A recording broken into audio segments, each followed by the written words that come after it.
ஆண்டவரின் கண்கள் நேர்மையானவர்களை நோக்குகின்றன.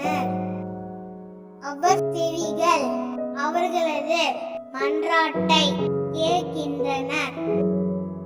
ஆண்டவரின் முகமோ தீமை செய்வருக்கு எதிராக இருக்கின்றது.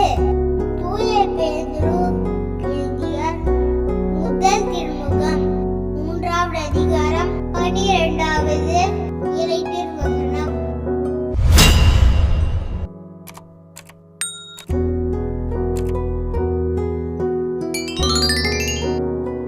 ஆண்டவரின் கண்கள் நேர்மையானவர்களை நோக்குகின்றன.